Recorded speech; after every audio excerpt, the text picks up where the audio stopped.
गीता कपूर, एक समाज सेविका जो महिलाओं की भलाई के लिए कई सालों से काम कर रही है। कई बेसहारा लोगों का हाथ थामा तो कई आश्रम में सेवा दे रही है। मेडिकल कैंप, साथ ही महिलाओं के लिए जागरूकता अभियान और उनके अधिकार की लड़ाई लड़ती आ रही है।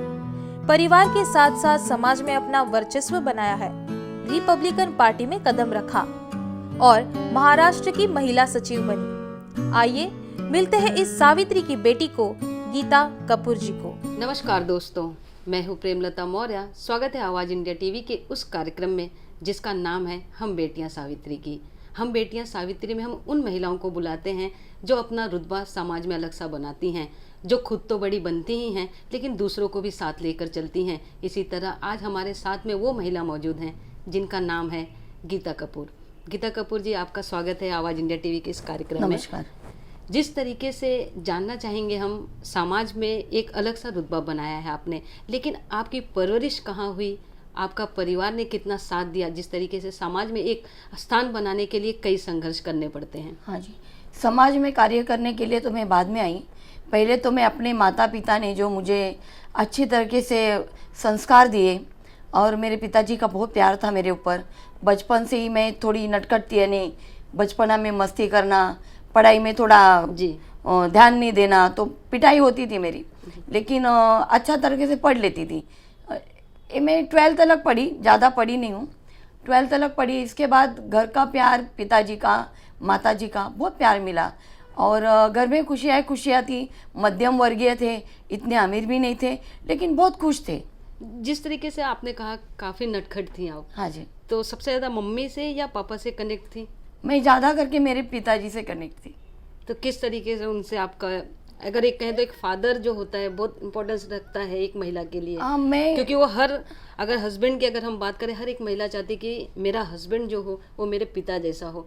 तो किस तरीके से आपने उन सारी चीज़ों को मैनेज किया था? नहीं, मेरे पिताजी से मुझे इतना प्यार मिला कि मैं हर चीज़ मांगूँ। पिताजी ये नहीं, मेरे बर्थडे के एक दिन पहले मेरे फ्रॉक खुद पिताजी अच्छे पोस्ट में थे भी, वो टेलरिंग का काम किया करते थे, वो सिलाते थे मेरे लिए। और हर खुशी मेरे माँ बाप ने मुझे दी। और रही जो मेरे हस्बैंड के बाद, मेरे हस्बैंड से मुझे वो प्यार नहीं मिला जो मेरे को मेरे पिताजी ने प्यार दिया। और अभी भी मेरे पिताजी से मुझे बहुत लगाव है।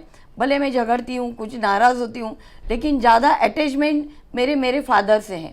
जी, अगर जिस तरीके से फादर की अगर आपने बात किया, तो कितना सपोर्ट मिला है आपको उनकी तरफ से? फादर मेरे सुख दुख में हर टाइम मेरे फादर ही दौड़ के आते हैं, बाद में मेरे ब्रदर्स और ये आते हैं। ज़्यादा मेरा ऊपर जो प्यार है मेरे फादर का है, मदर का भी है, लेकिन ज़्यादा प्यार मदर का मेरे भाइयों के ऊपर है। जिस तरीके से आपने कहा, हम बचपन में ही जिस तरीके से अगर कहते हैं कि महिला और पुरुष जो एक समान होता है, लेकिन बचपन में ही हमको ये सिखा दिया जाता है कि नहीं, आपको जो है गिफ्ट भी अगर करते हैं, जिस तरीके से अगर हम बात करें तो एक अगर लड़की होती है तो उसे खिलौने दिए जाते हैं, एक लड़का होता है उसे बैट दिए जाते हैं, बैडमिंटन दिए जाते हैं, ऐसे कई सारी चीज़ें। क्या वो बचपन से ही बंटवारा, मतलब लड़के में और लड़की में फ़र्क मिल गया था? नहीं, हमारे घर में ऐसा कुछ हुआ नहीं है, क्योंकि मेरे भाई भी बहुत अच्छे थे। ऐसा नहीं, जो हमें चाहिए थी चीज़ वो हमको पिताजी लेके देते थे, पूछते थे तुमको क्या चाहिए, तुमको क्या पसंद है, भाइयों को क्या पसंद है। हमारी पसंद की चीज़ भले वो महंगी नहीं, सस्ती वाली, लेकिन दी जाती थी। तो पढ़ाई 12th पे ही क्यों स्टॉप कर दिया? स्टॉप कर दी कि उसके बाद मैं पढ़ाई की नहीं। मैं बताइए ना कि मैं बहुत नटखट थी, पढ़ाई में ज़्यादा ध्यान नहीं दे रही थी, खींचातानी करके पढ़ाई की। बाद में मुझे संगीत का शौक हो गया तो मैंने क्लासिकल ज्वाइन किया जी। और मेरे गुरु थे हृदयनाथ मंगेशकर के शिष्य विपुल कुर्लेकर जी, ये मेरे गुरु थे। तो मुझे संगीत में बहुत इंटरेस्ट था। तो लाइफ ऐसी चलती गई, तो मैंने पिताजी को बोला कि मैं संगीत सीखूंगी। संगीत से मैंने अपना कवर किया, क्लासिकल किया, उसके बाद मैं शोज करने लगी जी। हाँ जी। तो जिस तरीके से एक डांसर के तौर पे अगर हम क्लासिकल आपने सीखा, फिर वो समाज में किस तरीके से तब्दील हो गया, जिस तरीके से महिलाओं के लिए आपने काफी संघर्ष किया? हाँ, वो जब किया तो पहली मैं कलाकार थी, उसके बाद मेरी शादी हो गई जी। शादी के बाद मेरे ऊपर बहुत जुल्म हो गया। जो उस वक्त जो जुल्म होता था तो कोई कायदे नहीं थे औरत को बचाने के लिए। औरत डरती थी मर्द से, फिर पिताजी भी डरते थे, नहीं जो घर में दिया वहाँ तुझे मरना पड़ेगा। जो भी है, पिताजी भी उस वक्त मेरे को ज़्यादा सपोर्ट नहीं करते थे हस्बैंड के थ्रू, नहीं जिधर दिया उधर तुम मरो, जो भी है सही करो।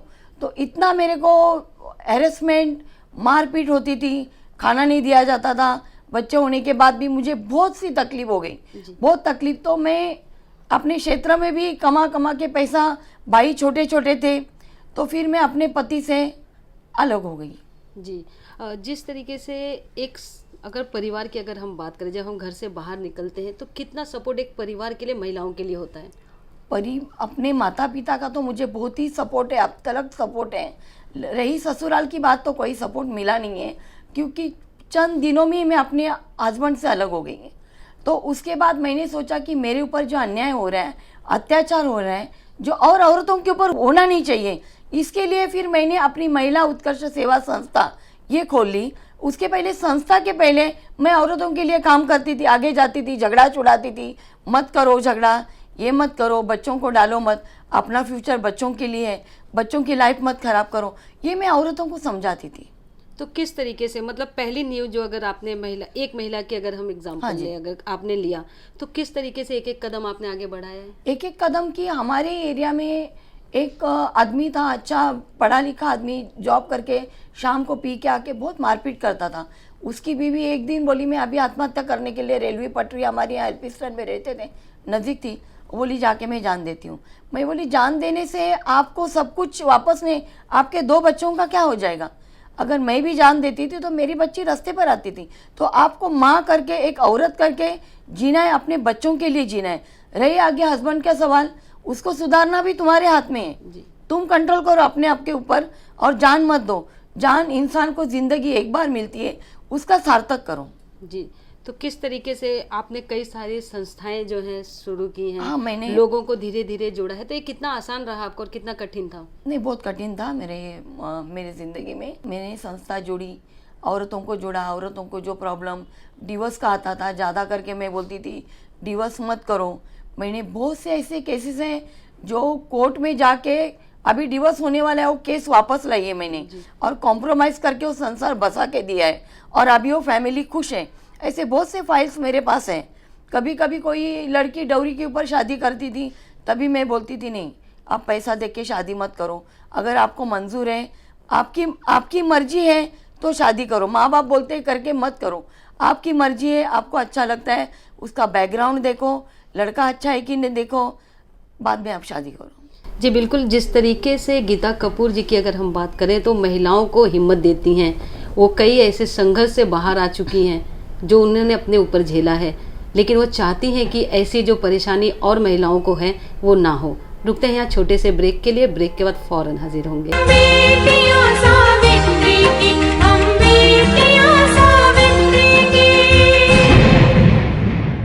ब्रेक के बाद आपका स्वागत है। गीता कपूर जी से हम जानेंगे एक के बाद एक कड़ी उनकी किस तरीके से जुड़ती गई, समाज में संघर्ष करने के बाद में वो आज ऐसे मुकाम पर हैं जहां पर उनके साथ देने वाले बहुत से लोग हैं।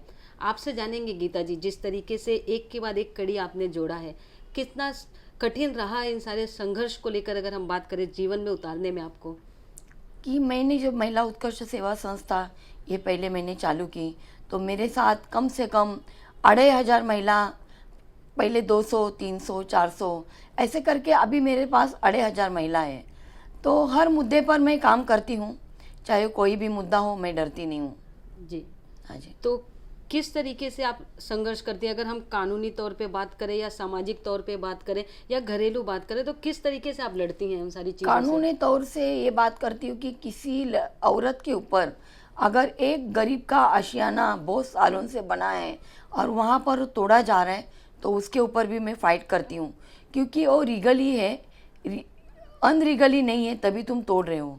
दूसरी बात कि अगर औरत को घर में जो चाहिए वो मिल नहीं रहा है, आदमी दे नहीं रहा है, वो बाहर गलत काम कर रहा है, उसके ऊपर भी मैं वो औरत को इंसाफ दिलाती हूँ।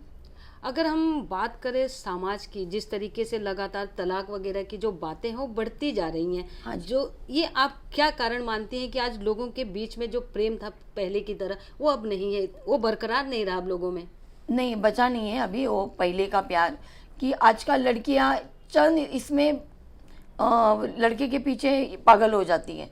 वो होना नहीं चाहिए, क्योंकि पहले के लोगों का जो हमारे मम्मी पापा हैं, पहले के लोग हैं, उनका हम लोग प्यार देखते हैं तो हमको लगता है कि कितना अच्छा है जो हमारे मम्मी पापा अभी तक इतने प्यार से रहते हैं। और बहुत से लोग हैं हमारे घर में, चाची चाचा, कितने फैमिलीज है, पहले के लोग कितने प्यार से रहते। तो अभी की जो पीढ़ी है उनमें भी ये आना चाहिए कि एक रिश्ता जब जमता है, औरत और हस्बैंड और वाइफ, तो ये रिश्ता जल्द से जल्द टूटना नहीं चाहिए। तोड़ना बहुत आसान है, जोड़ना बहुत मुश्किल है। तो किस तरीके से जुड़ा रह सकता है, क्योंकि आप काफ़ी महिलाओं से मिल चुकी हैं, उनके घरेलू चीज़ों से लेकर अगर हम कहें कई सारी चीज़ों को आप जानती हैं बाकायदा, तो क्या चाहती हैं किस तरीके से लोग जो है रिश्तों को ना तोड़ें? मुझे ये लगता है कि अभी देखिए आप, फैशंस, मोबाइल्स, व्हाट्सअप, ये वो बहुत सी चीज़ें बाहर आई है, तो बच्चे भी तंग करते हैं माँ को। तो औरत अगर मर्द की जो कमाई है जी। उसमें अपना घर खर्च अंडरस्टैंडिंग से, समझदारी से चलाए तो घर चल सकता है। औरत, हस्बैंड और वाइफ एक दो गाड़ी के चक्के हैं जी। दो चक्के बराबर चले तो गाड़ी चल सकती है। और बच्चों को जो संस्कार है माँ बाप से मिलता है। अगर माँ बाप बच्चों के सामने झगड़ा ना करे, अपने जो भी प्रॉब्लम्स है बाजू में जाके बोले, बच्चों के सामने झगड़ा करने से बच्चों के माइंड पर इफेक्ट होता है। तो किस तरीके से एक बच्चा अगर फैमिली में है और इस तरीके से माँ बाप की जब लड़ाइयाँ होती हैं, कई सारी चीज़ें ऐसी होती हैं, तो उसका असर उस बच्चे पर कैसा पड़ता है? क्या वो आज हम कारण मान सकते हैं कि दो लोगों की लड़ाई के बीच में एक तीसरा जो है पिसता जा रहा है और उसका असर जो है उसके माइंड पे चल रहा है? इस वजह को भी हम मान सकते हैं कि समाज में जो लगातार रिश्ते बदल रहे हैं, ये वही वजह है? ये वजह है कि माँ बाप बच्चों को बहुत लाड़ प्यार से पालते हैं। जो बच्चा चाहे वो चीज़ें उनको दे देते हैं। ड्रग्स अभी बढ़ रहा है यहाँ पर, मोबाइल्स, व्हाट्सअप्स, ये इसके वजह से बहुत से डिफ़िकल्टी बच्चों को आ रही है। तो माँ बाप अगर बच्चों को हर चीज़ में कंट्रोल करे, अपने बच्चों को अच्छा तरीके से जो उनकी खुशी चाहिए वो दे दे, उनको वर्क दे दे। आजकल माँ बाप जॉब पर जाते हैं, उनको टाइम नहीं मिलता है, तो उनको ऐसी जगह डाले जो जहाँ पर कोई अच्छे संस्कार मिले, या कोई खेल कूद के हो, चाहे म्यूज़िक के हो, कहीं अच्छा एंटरटेनमेंट हो, वहाँ पर अपने बच्चों को डाले तो बच्चा भटकेगा नहीं। रहे गरीब लोगों का सवाल, तो मैं ये जानती हूँ कि गरीब बच्चों के लिए ये फैसिलिटीज़ नहीं मिलती है। लेकिन इतना तो है कि माँ, अपने बाप काम पर जाता है, पिताजी काम पर जाते हैं, तो माँ अपने बच्चों को स्कूल में छोड़ने से घर में लाने तक उसकी जिम्मेदारी माँ लेना चाहिए। बाहर की गंदी चीज़ें खाने से माँ अपने घर में जो चटनी, हम लोग जो भाजी चपाती जो भी बनाते हैं बच्चों को टिफ़िन में दे दें, ये करे। यानी बहुत सी चीज़ें हैं जो माँ कर सकती हैं। पिताजी तो काम के पीछे दौड़ते रहते हैं, तो हर हक माँ का बनता है जो बच्चों को कंट्रोल करने का। जिस तरीके से आपने कहा कि माँ का एक फ़र्ज़ बनता है कि वो बच्चों को कंट्रोल करे, लेकिन आज अगर हम यहाँ पर बात करें गरीबों की, आपने जिस तरीके से कहा कि वो फैसिलिटी उन्हें नहीं मिलती, लेकिन समाज में क्या जो अच्छे वर्ग के लोग हैं, क्या वो फैसिलिटी का सही उपयोग करते हैं? अगर महिलाओं की हम बात करें तो कई ऐसे मिसयूज़ हैं जो महिलाएं भी करती हैं। आपने लगातार कहा है कि महिलाओं के लिए आप जो है संघर्ष करें, कई बार पुरुष जो है इसके शिकार हो जाते हैं और गलत तरीके से उन्हें शिकार किया जाता है। आजकल जो 50% आरक्षण दिया है महिलाओं के लिए, उसका बहुत से, मैं भी महिला हूँ एक, लेकिन अगर मेरा भाई, मेरे पिताजी और घर में बहुत से पुरुष वर्ग हैं, तो ऐसा है कि 50% है तो थोड़ी सी बात पर महिला पुलिस स्टेशन जाती है। वो सोचती नहीं कि पुलिस स्टेशन जाने के बाद अपनी इज्जत जाती है। पुलिस स्टेशन एक तो औरत जल्दी जाना नहीं चाहिए, घर में ही समझौता करना चाहिए। वो ये सोचना चाहिए कि मेरा भी भाई है, मेरे भी पिताजी है, आज मैं अपने आदमी के लिए या देवर के लिए या ससुर के लिए कुछ साजिश करिए या थोड़े से बात पर नाराज़ होके उनको कंप्लेंट करिए या उनको तकलीफ़ दे रही है, तो घर टूट जाता है इससे। तो औरत भी एक अपने ऊपर एक कंट्रोल रखना चाहिए, समझदारीपना होना चाहिए। ज़िंदगी चंद दिनों की होती है, खुशी से अपनी ज़िंदगी बिताए, ये मैं औरतों को संदेश दूंगी। जिस तरीके से अगर राजनीति तौर की अगर हम बात करें तो आप राजनेता भी हैं, अगर हम कहें तो आरपीआई की महिला महासचिव हैं आप, तो कितना संघर्ष आपका रहा उस बीच, यहाँ की अगर हम बात करें तो? देखो, मैंने 15 साल संगठन में काम करने के बाद जी, मेरा काम देख के अटोले साहब ने मुझे अपने आरपीआई में, कभी भी पॉलिटिक्स में जाना नहीं चाहती थी, क्योंकि मुझे संगठन में काम करने में मजा आती थी, कि स्वतंत्रता थी। तो अटोले साहब ने मेरा काम देख के मुझे बोला कि आपका काम बहुत अच्छा है, आप हमारे इसमें पार्टी में काम भी करो और अपनी संगठन भी चलाओ। तो मुझे अच्छा लगा कि एक नेता इतना बड़ा दिल है जो अपनी संगठन भी चलाओ और हमारा पक्ष में भी काम करो। तो मुझे खुशी हो गई कि अटोले साहब जैसा दिलदार इंसान तो है ही नहीं इस दुनिया में, मैं बोलती हूँ। तो उनके बातों पर मैं राजनीति में प्रवेश किया। जी बिल्कुल। जिस तरीके से अगर बात करें हम, क्या बचपन से ही लीडरशिप की क्वालिटी आप में थी? हाँ थी, पहले से थी। लीडरशिप बनना, मॉनिटर बनना, हुकुम चलाना, घर में हुकुम चलाना, लीडरशिप की दो क्वालिटी। भाषण देना, स्कूल में भी मैं भाषण देती थी, ये पहले से मेरे में क्वालिटी थी। तो मतलब वो असर जो है अब राजनीतिक गलियारों में गूंज रहा है आपकी ओर से। हाँ जी, और राजनीति में मैं चाहती हूँ कि बहुत सी सुधारना हो जाए जी। ये मैं क्या सुधार चाहती हैं आप? सुधार चाहती है कि जैसे मोदी साहब ने वचन दिया था कि महंगाई अच्छे दिन आएंगे। जी बिल्कुल। महंगाई जो है बढ़ रही लगातार है, जो है समाज में बढ़ती जा रही है। कहीं ना कहीं इसकी क्रूरता जो है लोगों में उभरता हुआ दिखाई दे रहा है। रुकते हैं यहाँ छोटे से ब्रेक के लिए, ब्रेक के बाद फौरन हाजिर होंगे।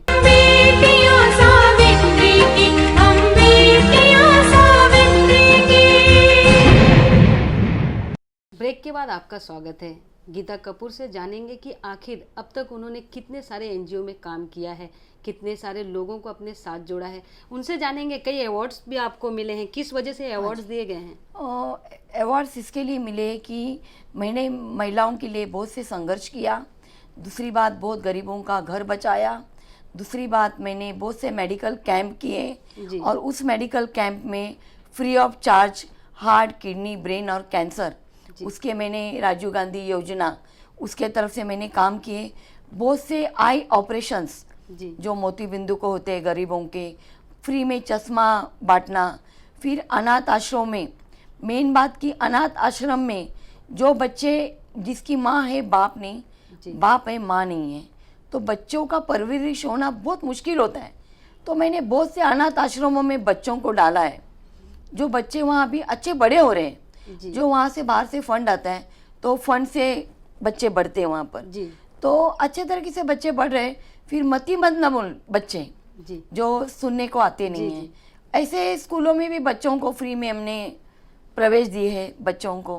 फिर रहे कि वृद्ध आश्रम जी, जो ओल्ड एज आजकल बच्चे देखते नहीं जी, फट कर से माँ बाप को आश्रम में डालते हैं। कोई कोई ऐसा होता है कि खुद होके ओल्ड एज के लोग बोलते हैं नहीं कि अभी हमको अब घर में कोई देख नहीं रहा है, दवाई मिल नहीं रही।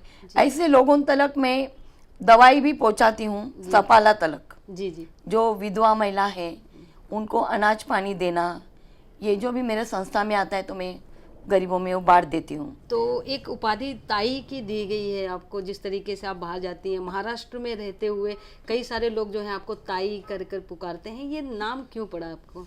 गीता ताई, गीता माँ। हाँ। बच्चे जो आश्रम के जी, जो मेरे HIV के भी बच्चे हैं वो मुझे गीता माँ बोलते हैं जी। और दूसरे की गीता ताई यानी एक बहन होती है।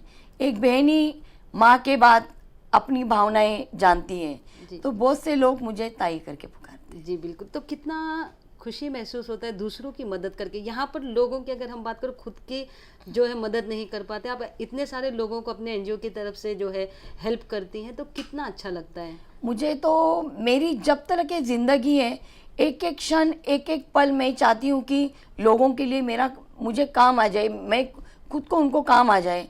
हर पल मैं उनके लिए हाजिर होती हूँ। किसी भी इसमें मैं जम मारती हूँ, कोई भी काम हो मैं हटती नहीं हूँ। चाहे वो कोई बीमार हो, कोढ़ी हो, कुछ भी चीज़ का मरीज़ हो तो मैं डरती नहीं हूँ। कोई बीमार उसको हॉस्पिटल में लेके जाओ, बच्चा है रास्ते पर अगर गंदा बच्चा भी है तो मैंने ट्राई की वो बच्चे को कि आपको आश्रम आना है, आपको कुछ काम करना है या पढ़ना है आपको, तो बच्चे बोलेंगे नहीं हमारे माँ बाप बेचते नहीं है, उनको हमको कमा के देना चाहिए। जब माँ बाप को पूछते तो माँ बाप बच्चों को बेचते नहीं है। जो रास्ते पर भीख मांगते हैं बच्चे, मुझे बहुत बुरा लगता है कि बच्चे भीख नहीं मांगना चाहिए, तो उनका भविष्य है पढ़ने का आगे। तो मैं तो सरकार से ये निवेदन करूंगी कि जितने बच्चे भीख मांग रहे रास्ते पर, उनके माँ बाप है कोई खोजो, और उनको बहुत से अनाथालय हैं, वहाँ फंड आता है बहुत से। अभी हमारे अटोले साहब सामाजिक न्याय मंत्री है, बहुत फंड आता है जो हम लोग एनजीओ में डाल सकते हो फंड।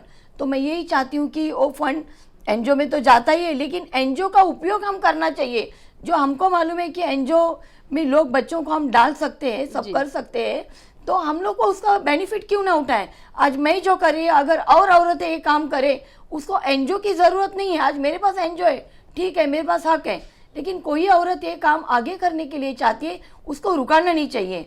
और हमको पुलिस स्टेशन से हर चीज जगह से हमको मदद मिलना चाहिए कि अगर हम एक बच्चे को रास्ते से लेते हैं, पुलिस स्टेशन जाते हैं, तो वहाँ से हम कोई संस्था में जाना चाहते हैं, तो पुलिस स्टेशन भी हमें मदद करना चाहिए, करते हैं। ऐसा नहीं पुलिस स्टेशन मदद करते हमको, तो ये होना चाहिए, मैं बोलती हूँ। तो जिस तरीके से आपने कहा कि एनजीओज के बारे में हम जानना चाहेंगे। एनजीओज, आपने कई सारे एनजीओज जो हैं ओपन किए हैं, तो एक एनजीओ में रहकर लोगों के लिए काम करना कितना आसान हो जाता है या कितना कठिन होता है ऐसे लोगों की मदद करना जो समाज में, या अगर हम बात करें सड़कों पर मिलते हैं, तो उन्हें एक अच्छा स्थान देना, एक अच्छी जगह पहुंचाना कितना आपके लिए कठिन है या आसान होता है? बहुत कठिन काम है वो, कठिन बहुत काम है। इसकी वजह ये है कि उनके माँ बाप रास्ते पर बैठ के दारू पीते हैं वो पैसा लेके, और जब हम लोग जाए तो मारपीट पर आते हैं, लेकिन हम डरते नहीं मारपीट पर। पुलिस को फ़ोन लगा के बुला के बच्चों को हम लोग लेते, अगर बच्चे की इच्छा है तो। और मेन तो सरकार ये करना चाहिए कि हर गांव से किधर किधर से यहाँ पर बहुत से गरीब लोग आए हैं, तो उनको देखना चाहिए कि कहाँ से आए, क्या इनकी परिस्थिति है। रोड पर रहते, रास्ते पर चोरी चकारी होती, चेन खींचते हैं, बहुत से काम गलत बच्चों को सिखाया जाता है वहाँ पर। तो बच्चों को सुधार गृह भी हमारे इंडिया में बहुत से हैं, महाराष्ट्र में बहुत से हैं, तो सुधार गृह में उसको डालना चाहिए वो बच्चे को, ये मैं बोलूँ। तो आपके एनजीओ किस तरीके से काम करते हैं? कितने सारे एनजीओ हैं आपके? सबसे पहले तो दर्शकों को ये बताइएगा। हाँ, कितने सारे एनजीओ हैं? मेरी खुद की अपनी महिला उत्कर्ष सेवा संस्था, जो मैं प्रेसिडेंट हूँ, महिला भारतीय मानवाधिकार की मैं महाराष्ट्र की सेक्रेटरी हूँ, और स्नेहा फाउंडेशन की एडवाइज़र हूँ, और नारी शक्ति की भी मैं सेक्रेटरी हूँ। ऐसे बहुत से ह्यूमन राइट्स में 6-7 ह्यूमन राइट्स में मैं ज्वाइंट हो चुकी हूँ। तो ह्यूमन राइट्स का, मानवाधिकारी का काम है कि मानवता को हक देना, वो मैं काम करती हूँ। जी बिल्कुल। जिस तरीके से अगर हम बात करें, हमारे इस कार्यक्रम का नाम है हम बेटियां सावित्री की, तो क्या संदेश देना चाहती हैं? ये प्रोग्राम बहुत अच्छा है, मैं तो बहुत शुक्रगुजार हूँ इस प्रोग्राम की कि आपने ये प्रोग्राम शुरुआत की है, क्योंकि इससे मैसेज हर औरत को जाएगा कि हर औरत को हिम्मत आएगी कि आज जो गीता कपूर काम करे, तो हम भी थोड़ा बहुत अपने वक्त निकाल के थोड़ा सा काम करें, तो अपने इसमें बहुत सी सुधार आएगी, बहुत गरीबों की सेवा होगी। पहली तो शुरुआत अपने घर से होती है, घर में अपना माहौल अच्छा करें, फिर बाहर के माहौल में थोड़ा जाके उसमें सुधारना करें। ये मैं हर महिला को संदेश दूंगी। और ये जो प्रोग्राम है, तो रियली मैं तो बहुत खुश हुई ये प्रोग्राम से, और मैं चाहती हूँ ये संदेश पूरा दुनिया भर में जाए, और मेरी जैसी और महिलाएं यहाँ आके अपने विचार व्यक्त करें और अपने बारे में यहाँ बोलें। जी बिल्कुल, ये मंच ही उन महिलाओं के लिए है जो संघर्ष करती हैं और संघर्ष करने के बाद लोगों के लिए एक स्थान बनाती हैं। अगर हम बात करें गीता जी, जिस तरीके से कहा जाता है कि एक महिला जो है वो कठोर, अगर कहें तो परिस्थिति में भी अलग अलग चीज़ों से बाहर उभर कर आती है। वो एक बेटी भी होती है, वो एक माँ भी होती है, वो एक बहन भी होती है। तो ये पार्ट निभाना उनके लिए कितना मुश्किल होता है? नहीं, कोई मुश्किल नहीं होता है। देखिए कि बहन है, बहन का फ़र्ज़ निभाओ। अगर भाई को तकलीफ है, जब भाई की शादी होती है, भाभी आ जाती है भाई को संभालने के लिए। रहे माँ बाप, उनको माता पिताजी को संभालना बेटी का भी काम है, बेटे का भी काम है, तो संभालना चाहिए। लेकिन और भी दुनिया में माता पिता है जिनके बच्चे नहीं हैं, जिनको बच्चे नहीं संभालते, तो वो हमारा काम है कि उनको, जैसे अनाथ आश्रमों में जाके उम्र वाले लोग होते हैं और एजेड लोग होते हैं, वहाँ आश्रमों में डाल के बच्चे लोग आराम से सोते, वहाँ जाके अपना वक्त बिताना, सही में मैडम आपको बोल रही हूँ, इतना अच्छा लगता है कि उनको इतनी, अभी मुझे आंसू आ रहे हैं, इतनी खुशी होती है उधर जाके, कि उनको लगता है कि मेरे परिवार के लोग आए। उनको पूछा आपको क्या चाहिए, क्या खाने को पसंद है, केक पसंद है, फ्रूट पसंद है, क्या चाहिए बोलिए, मैं लेके आती हूँ। जब हम वो चीज़ लेके जाते हैं ना, उनकी खुशी जो होती है, लगता है कि सही में हमारे माता पिता से भी, इनको भी प्यार की बहुत आवश्यकता है। जी बिल्कुल, हर कोई जो है अगर हम कहें तो प्यार का भूखा होता है। हाँ जी। चाहे वो ओल्ड एज की अगर हम बात करें, या चीज़ मेरी ये जानना चाहेंगे हम आपसे कि जिस तरीके से कहा जाता है कि एक महिला जो है वो कठोर परिस्थिति में भी अलग अलग चीज़ों से बाहर उभरती है, तो क्या एक माँ और पिता को, जिस तरीके से हम कहते हैं कि सास और ससुर को वो स्थान दें, तो वो इस तरीके से चीज़ें ना होंगी, लेकिन फिर भी ऐसी चीज़ें समाज में लगातार बढ़ रही हैं। ओल्ड एज होम जाने की ज़रूरत ही नहीं पड़ेगी अगर उनके बच्चे अगर साथ में हों। हाँ, अगर बच्चे, यही तो मैं स्टार्टिंग में आपको बोला कि बच्चे अगर अपने घर से ही स्टार्ट करें, जैसे माँ बाप को देके आश्रमों में ना डालें, तो बच्चे अपने माँ बाप को देके तो ससुराल, उसको आश्रम में जाने की ज़रूरत नहीं।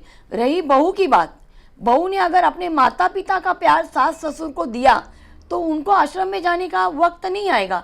मैं अपने भाभीयों को भी यही बोलूँगी और हर महिलाओं को यही बोलूँगी, जब आप ससुराल जाते हैं, सास ससुर आपकी माता पिता होती हैं, और जब आप आपके माँ बाप के घर होते हैं, वो अपने माता पिता होते हैं, तो दोनों भी माता पिता सेम है हमारे लिए। जी बिल्कुल, दोनों माता पिता सेम है। आज के इस कार्यक्रम में जिस तरीके से गीता कपूर ने ओल्ड एज होम की बात की, महिलाओं के संघर्ष की बात की, ऐसे और महिलाओं के साथ में हम आपसे रूबरू कराते रहेंगे हम बेटियां सावित्री के इस कार्यक्रम में। मुझे और मेरी टीम को दीजिए इजाज़त। नमस्कार।